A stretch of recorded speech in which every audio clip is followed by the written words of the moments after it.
Salam alaikum wa rahmatullahi ta'ala wa barakatuh. Mes frères et sœurs, nous allons nous intéresser maintenant aux ruses de Shaitan contre les conquérants.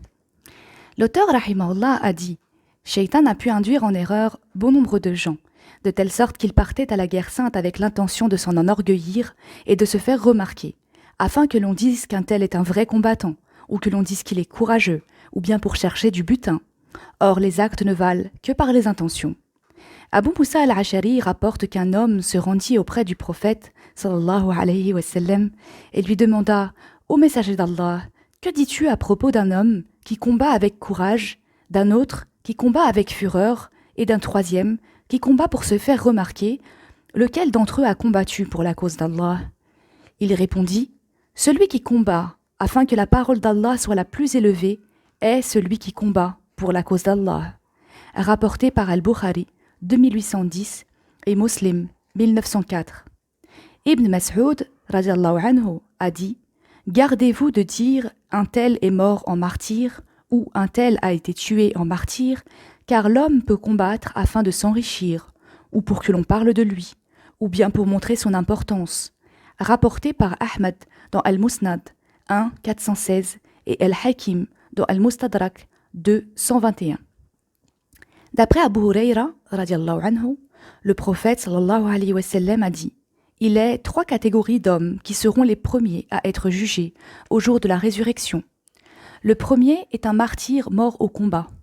On l'amènera devant Allah qui lui fera reconnaître ses bienfaits et il les reconnaîtra. Il lui demandera « À quoi les as-tu utilisés ?»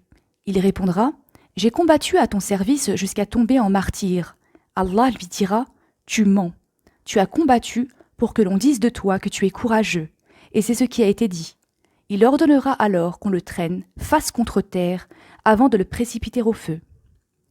Puis on amènera un autre homme qui avait appris la science religieuse, l'avait enseignée et qui récitait le Coran. On l'amènera devant Allah qui lui fera reconnaître ses bienfaits et il les reconnaîtra. Il lui dira « À quoi les as-tu utilisés ?» Il répondra « J'ai appris la science pour te plaire. Je l'ai enseignée aux gens et j'ai récité le Coran. » Il répondra « Tu mens. Tu as appris la science et l'as enseignée pour que l'on dise que tu es un savant, et tu as récité le Coran pour que l'on dise de toi que tu es un bon lecteur, et cela fut dit. » Il ordonnera alors qu'on le traîne, face contre terre, avant de le précipiter au feu. Puis on amènera un autre homme, qu'Allah a comblé de biens et de richesses. On l'amènera devant Allah, qui lui fera reconnaître ses bienfaits, et il les reconnaîtra. Il lui dira « À quoi les as-tu utilisés ?» Il répondra « Je n'ai laissé aucun moyen de dépenser dans ta voie sans y avoir dépensé. » Il répondra « Tu mens. Tu as fait cela pour que les gens disent que tu es généreux, et c'est ce qui fut dit. » Il ordonnera alors qu'on le traîne, face contre terre, avant de le précipiter au feu. Rapporté par Muslim, 1905. Abu Hatim al-Razi rapporte avoir entendu Ubayda ibn Sulayman dire « Nous étions dans une expédition militaire avec Abdullah ibn al-Mubarak dans les territoires romains. Et lorsque nous rencontrâmes l'ennemi et que les deux parties se mirent l'une en face de l'autre, un homme parmi l'ennemi avança et appela pour un combat en duel. Un homme des nôtres sortit alors à sa rencontre, le combattit pour un moment avant de le poignarder et de le tuer. D'autres hommes avancèrent ensuite l'un après l'autre et il les tua tous. Puis il appela à son tour au combat et un homme du camp ennemi répondit à son appel. Ils se combattirent alors pendant un moment jusqu'à ce que l'homme les poignardait et les mit à terre. Les gens se regroupèrent ensuite autour de lui et j'en étais l'un d'eux. Il avait voilé son visage avec ses manches et lorsque je l'ai retiré, nous découvrions qu'il s'agissait de Abdullah ibn al-Mubarak. Il dit alors « Ô Abu Amro, veux-tu nous discréditer ? Regardez, qu'Allah vous fasse miséricorde, comment cet homme sincère a craint pour sa sincérité en se couvrant le visage afin que les gens ne puissent pas le voir et le couvrir ainsi d'éloges. » C'était aussi le cas d'Ibrahim ibn Hadam qui prenait part au combat, mais qui ne prenait rien du butin lorsque ses frères d'armes en obtenaient, et ce, afin d'avoir la rétribution. Section. Shaitan trompe parfois le combattant pour la cause d'Allah, concernant le butin, en faisant en sorte qu'il en prenne ce qui ne lui revient pas de droit. Il se peut qu'il agisse ainsi par manque de savoir, en croyant qu'il est licite de s'accaparer des biens des mécréants, ignorant que le détournement des biens pris comme butin est un péché. Abu Huraira, radiallahu anhu, rapporte « Nous sortîmes avec le messager d'Allah, sallallahu alayhi wa sallam, pour l'expédition de Khaybar, et Allah nous accorda la victoire. Le butin que nous avions alors acquis n'était ni de l'or ni de l'argent. C'était plutôt des effets et des vivres. Nous prîmes ensuite la route vers la vallée pendant que le messager d'Allah sallallahu alayhi wa sallam était accompagné de son serviteur. Lorsque nous fîmes halte dans la vallée, le serviteur du messager d'Allah sallallahu alayhi wa sallam se mit à défaire ses bagages et il reçut une flèche qui le tua.